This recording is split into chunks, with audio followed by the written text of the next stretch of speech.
Type টুলসটা আমাদের খুবই গুরুত্বপূর্ণ একটা টুলস অ্যাডোবি ইলাস্ট্রেটরের মধ্যে। ইলাস্ট্রেটর বলেন, ফটোশপ বলেন, যেখানে আমি ডিজাইন করতে গেলে আমার অবশ্যই টাইপিং এর প্রয়োজন। আমার টাইপ টুলসটা খুবই গুরুত্বপূর্ণ। তো আমি টাইপ টুলসের মধ্যে আমি যদি আসার পরে মাউসটা ওভার করলে আমাকে জাস্ট দেখাচ্ছে কি এখানে টাইপিং হচ্ছে এরকম একটা কিছু। আমি যখন এখানে টাইপিং এর মধ্যে ক্লিক করব, ক্লিক করার পর আমি যখন এখান থেকে, এটা হচ্ছে সাইজ, হ্যাঁ, এটা হচ্ছে ক্যারেক্টারের সাইজটা।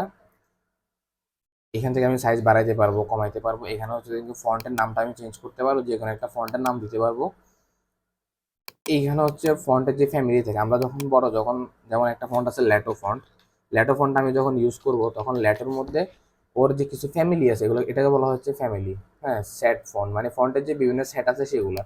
এটা হচ্ছে দিকে যেমন এটা মোটা, চিকন, লাইট, গ্রে, তারপর হচ্ছে রেগুলার, ইটালিক। হ্যাঁ, এই ফন্টগুলো হচ্ছে আমরা এখানে পাবো, মানে মোটা, চিকন। বাট ফন্ট অ্যান্ড এয়াটাই চেঞ্জ, নামটা ঠিক থাকবে, বাট ফন্টের যে ফ্যামিলিটা আছে ওই ফ্যামিলিটা জাস্ট এখান থেকে চেঞ্জ হবে, মোটা হবে, চিকন হবে, এটা বিভিন্ন ধরনের স্টাইলে থাকবে। আর কিছু ফন্ট আছে যাদের কোনো ফ্যামিলি থাকে না, বাট তারা জাস্ট নর্মালি এরকম থাকবে, রেগুলার থাকবে।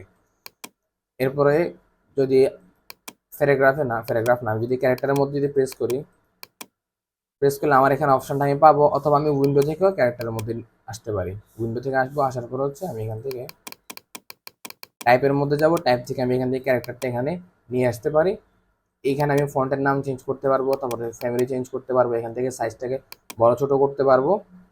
ফন্টগুলো এই লেখাটা সিলেকশন করবেন কীভাবে, জাস্ট আপনি এভাবে করে টেনে ধরে ড্র্যাগ করে রাখবেন, এরপর আপনি এটাকে বড় ছোট করতে পারবেন। এটা হচ্ছে আমি যদি এটাকে যদি আমি নিচের দিকে এন্টার দিয়ে নামাই দেওয়ার পর হচ্ছে এখানে একটা গ্যাপেন্স, এই যে গ্যাপটা আছে না সেই গ্যাপটা এখানে বোঝাচ্ছে, যে গ্যাপটা কম বেশি আমার মতো করে বাড়াইতে হবে। অটোমেটিক তাদের একটা গ্যাপ দেওয়া থাকে, বাট আমি চাইলে আমার মতো করে বড় ছোট করতে পারি। এইটা হচ্ছে যখন ভার্টিক্যালি থাকে তখনই ইউজ করা হয়, এটা তেমন কোনো কাজ নেই। এটা হচ্ছে আমার টেক্সটের মধ্যে যে একটা গ্যাপে, প্রত্যেকটা লেটারের মাঝে একটা গ্যাপ থাকবে। এখানে তারা 200 পর্যন্ত দিচ্ছে, তাহলে আপনি এখানে 500, 1000 আপনার ক্ষেত্র বিশেষ প্রয়োজন অনুযায়ী আপনি এখানে ইউজ করতে পারেন, কোনো প্রবলেম নেই। ট্যাব টুলসের মধ্যে আরও বেশ কিছু এরিয়া আছে ওদের। এরিয়া টাইপ, সেটা হচ্ছে আমি যদি কোনো একটা শেপকে নিয়ে কেন্দ্র করে তারা এরিয়াটা কাজ করে। যখন কোনো শেপের মধ্যে যাব তখন অটোমেটিক্যালি আমার এখান থেকে এই এই শেপের মধ্যে হচ্ছে আমার ট্যাক্সটা থাকবে, এর বাইরে আর যাবে না। আমি এখান থেকে যদি 0 করে দিই পার্সেন্টেজটা, বড় ছোট যাই করব তা আমার এই এরিয়ার মধ্যে থাকবে। আমি যদি দেখো ছোট করে দিয়ে আমি জাস্ট শেপটা ডিলিট করে দিই, আমি যদি আরেকটা শেপ নেই, শেপ আরেকটা নিলাম, নেওয়ার পরে আমি এরিয়া টাইপ টুলসের মধ্যে আসবো, আসার পরে আমি এখানে একটা ক্লিক করতেছি।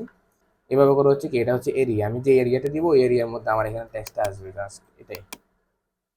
এভাবে করে এখানে কিন্তু লেখা কিন্তু বড় ছোট হচ্ছে না, জাস্ট এরিয়া থেকে লেখাগুলো কেটে কেটে নিচে দিয়ে আসতেছে, ঠিক আছে। এরপর আসা হচ্ছে টাইপ ওয়ানে পাথ টুলসে কীভাবে কাজ করে সেটা হচ্ছে, আমি যদি এখান থেকে এই আর্টস টুলসটা নিয়ে যদি আসি, এই হচ্ছে আমি ধরেন একটা পাথ নিলাম এটা, হ্যাঁ, পাথের মধ্যে চাইলে আমি কালার দিতেও পারি, না দিতে পারি, প্রবলেম নাই।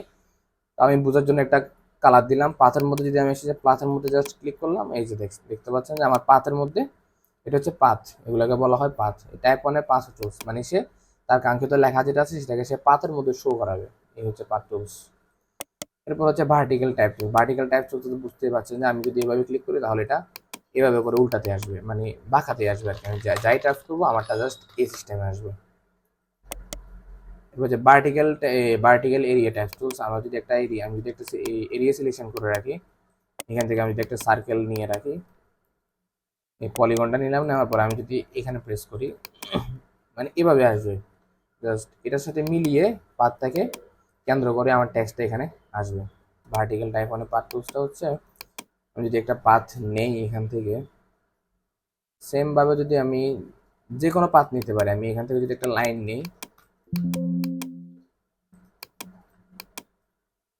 এই একটা পাথ, এই পাথের মধ্যে আসে, আমি যদি ভার্টিক্যাল টাইপ মানে পাথ টুলসের মধ্যে ক্লিক করি, এই যে অটোমেটিক্যালি কি সেম এটা ওই যে, এটা হচ্ছে জাস্ট সে নিজের মতো করে আসছে, আর এটা হচ্ছে আমাকে একটা পাথের মধ্যে দিচ্ছে, সেটা কিন্তু আলাদা। হ্যাঁ, এটা খেয়াল রাখতে হবে।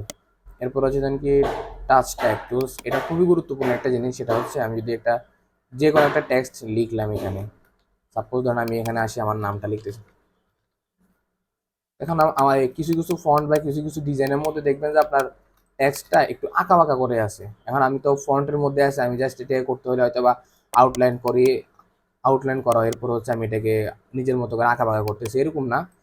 আমি জাস্ট যেখানে টাচ অন টাইপ টুলসের মধ্যে একটা ওয়ার্ডের মধ্যে, প্রত্যেকটা ওয়ার্ডের মধ্যে কিন্তু আমি প্রেস করতে পারবো। হ্যাঁ, প্রেস করে আমি জাস্ট এখানে পজিশনটা চেঞ্জ করে দিতে পারবো, এই এদিক থেকে এভাবে করতে পারবো, এটাতে ক্লিক করে এভাবে করতে পারবো, এটাতে ক্লিক করে এভাবে করতে পারবো, চাই ছোট ছোট বড় করতে পারবো, প্রবলেম নেই। হ্যাঁ, এই যে বড় করতে পারবো। তো প্রত্যেকটার মধ্যে আপনি এইভাবে নিজের মতো করে কাস্টমাইজ করতে পারবেন, ঠিক আছে।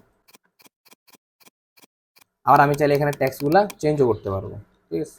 এই যে পজিশন মতো আমি ট্যাক্সটা চেঞ্জ করতে পারবো, তাহলে ট্যাক্সটও চেঞ্জ করা যাবে, এরপর হচ্ছে আমার নিজের মন মতো করে এগুলোকে ফোল্ড করা যাবে, একদিক থেকে আরেক দিকে নেওয়া যাবে, সবটাই করতে পারবো চাইলে আমি। আমি যদি এটার মধ্যে যদি আবার আসি, আমি জাস্ট এটাকে আমি এই বড় করতে পারবো, ছোট করতে পারবো,